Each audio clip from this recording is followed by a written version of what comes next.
Je pense que la botte de paille, parmi toutes les autres fibres végétales, est une des solutions parfaitement adaptées à un grand nombre de projets. Du point de vue à la fois de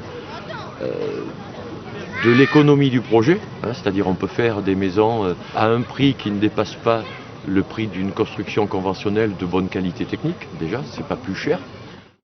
En 1980, un forage réalisé dans les glaces de l'Antarctique a permis de connaître la composition de l'atmosphère au cours du temps. L'analyse des bulles d'air piégées dans les glaces au moment de leur formation a montré une étroite relation entre la concentration de CO2 dans l'atmosphère et la température de l'air. Elle a aussi mis en évidence l'impact de l'activité humaine sur la concentration de ce gaz à effet de serre dans l'air. Si nous n'agissons pas pour stopper cette évolution, nous risquons de gravement perturber notre climat et il nous est aujourd'hui difficile d'en évaluer les conséquences.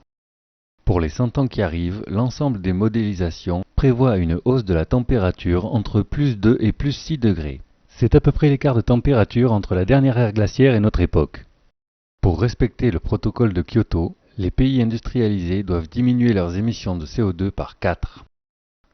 Pour le monde du bâtiment, cet objectif suscite deux grandes problématiques à court terme. Concevoir rapidement des locaux qui consomment peu, avec des matériaux sains et économes en énergie pour leur production. Le végétal d'une manière générale est léger, donc quand on veut faire des bâtiments thermiquement performants, il faut de l'isolant. L'isolant c'est quoi? C'est un matériau léger, donc le végétal est un matériau en général, il faut qu'il soit correctement mis en œuvre et tout. Il y a une méthode à respecter pour qu'il soit réellement performant et durable, mais le végétal a quand même pas mal d'atouts pour être performant au niveau thermique, performant au niveau environnemental. Donc quand on additionne les deux, c'est effectivement très, très intéressant. Tout végétal en poussant a besoin de CO2, donc du gaz à effet de serre, pour sa croissance. Et ce CO2, il est cassé en deux par l'usine que constitue le végétal. D'un côté, le végétal donc casse le CO2 pour émettre de l'oxygène, O2, et pour stocker dans les fibres le carbone, C. Et tant que le carbone sera stocké dans les fibres, eh bien, ce sera autant de gaz à effet de serre en moins qui sera dans l'atmosphère. Donc de ce point de vue-là, c'est un matériau qui réduit la quantité de gaz à effet de serre dans l'atmosphère. L'école polytechnique de Zurich et l'école des mines de Paris ont comparé l'impact équivalent CO2 à la construction d'une maison conventionnelle et d'une maison ossature bois. La première isolée en laine minérale, la deuxième à base de produits végétaux. La maison conventionnelle nécessite pour sa construction l'émission de 207 kg de CO2 par mètre carré. Alors que pour les mêmes surfaces et volumes habitables, la maison ossature bois en stocke quasiment 2 tonnes par mètre carré construit. La construction en bottes de paille est née avec les bottes de paille elles-mêmes. C'est aux USA, dans les plaines du Middle West, que les premières maisons en bottes de paille furent construites, dont cette église du fin 19e, récemment expertisée. C'est donc une technique déjà centenaire, et des bâtiments qui sont encore sur pied nous prouvent que c'est un matériau durable. Comme la maison Feuillette en France, bâtie en 1921 et conçue par un ingénieur. Après un relatif sommeil, la construction en paille redémarre. Matériau très utilisé par les autoconstructeurs, la botte de paille a aussi intéressé des professionnels du bâtiment.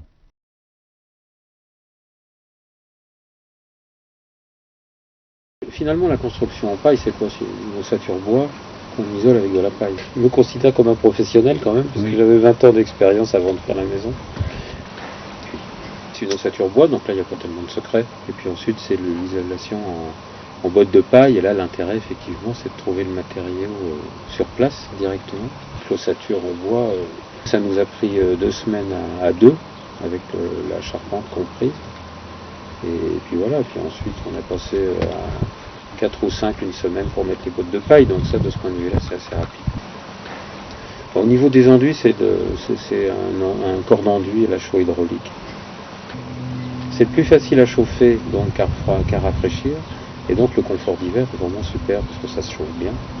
En mettant à l'intérieur du plâtre, j'ai fait les planchers en plâtre pour faire de l'inertie à l'intérieur, c'est intéressant. C'est vite chaud, puis en même temps on arrive à conserver quand même la chaleur. Je dirais que l'avantage par rapport à des maisons en laine de verre, c'est que c'est un matériau qui respire, donc de ce point de vue le confort thermique est intéressant. j'ai effectivement participé au double chantier expérimental de Montaulier. Donc Montaulier, c'est une commune du Jura où le maire avait décidé de lancer une commande d'une maison bois-paille et une maison bois-chanvre, avec tout un suivi scientifique pour faire avancer les connaissances sur ces techniques-là. Donc le challenge, c'était d'avoir un chantier public de telle façon à pouvoir avoir des partenaires institutionnels, des collectivités ou de l'argent de l'État pour avancer dans la connaissance de ces deux techniques-là. Je pense qu'au niveau du chanvre, puisqu'il y avait une partie chanvre, au niveau du chanvre, ça a permis finalement d'enclencher après le programme de Montaulier l'écriture des règles professionnelles. Donc maintenant, actuellement, c'est bon au niveau du chanvre, il n'y a plus de problème pour les professionnels qui veulent mettre en œuvre. Il y a des règles professionnelles avec l'assurabilité professionnelle qui va avec. Au niveau de la paille, ça n'a pas permis d'aller aussi loin, mais dans la tête des gens avant, je veux dire dans la tête des professionnels du bâtiment, avant, quand on parlait de paille, c'était forcément quelque chose de loufoque et qui n'avait rien à voir avec le bâtiment, sauf pour quelques Indiens qui s'amusaient à bricoler une cabane par-ci par-là, donc des gens qui avaient les cheveux longs, des boucles d'oreilles partout et qui s'amusaient à faire une grosse cabane. Donc c'était un petit peu la vision qu'on avait de ce matériau qui n'est pas un matériau noble, c'est un sous-produit agricole qui n'a pas tellement de valeur économique en tout cas. Et je dirais, le projet de Montaulier a permis de faire un déclic en faisant réaliser également à la profession que c'était un potentiel matériau pour le bâtiment avec un bilan a priori très intéressant au niveau thermique et environnemental. En effet, le monde entier semble s'intéresser à ce matériau. Allemagne, Irlande, Italie, Suisse, États-Unis, Chine, tous comptent des productions ou des programmes d'études. Et que dire de ce qui se passe en Autriche, un des pays européens qui a le plus avancé dans la construction en bottes de paille. Technique de préfabrication industrialisée, assemblage rapide, le monde du bâtiment a entamé une mutation qui va largement au-delà de la maison individuelle. Il existe aujourd'hui un grand nombre de techniques. L'ossature bois étant facilement adaptable, elle a séduit beaucoup de constructeurs. Elle peut être faite de planches qui font toute la largeur du mur, d'échelles de chevrons porteurs rassemblées en caissons, d'ossatures spécialement adaptées en poutres composites. On trouve aussi des structures intérieures plus classiques, apparentes ou intégrées dans l'isolation. On note aussi de nombreux essais avec la construction en grosses bottes de paille porteuses. En France, le réseau national des constructeurs en bottes de paille, avec l'association Empreinte, a lancé une enquête pour connaître l'état du marché et du parc déjà construit. Parmi de multiples projets en cours, le Gabion construit un bâtiment expérimental, conçu comme un support de formation. Mêlant l'utilisation des matériaux locaux comme le mélèze, la pierre, le plâtre et la terre crue, et l'intégration des énergies renouvelables. Puits canadien, solaire passif et thermique pour l'eau chaude sanitaire. Il contiendra environ 1500 m² de murs en bottes de paille. Tout comme en France à Montaulier, des programmes scientifiques ont vu le jour dans le monde entier. En Allemagne, on a simulé un incendie derrière ce mur enduit de terre. Au bout d'une demi-heure, les sondes extérieures n'avaient toujours pas senti un changement de température. Au bout de 90 minutes et malgré un fort dégagement de fumée, la paille n'était toujours pas en combustion. Ici, en Autriche, un test d'enflammement direct sans protection montre une légère combustion de surface qui n'arrive pas à progresser. Encore en Autriche, des tests de mesure de la conductivité thermique de la paille, appelé le lambda. Ici comme ailleurs en Europe, les résultats sont entre 0,040 et 0,070.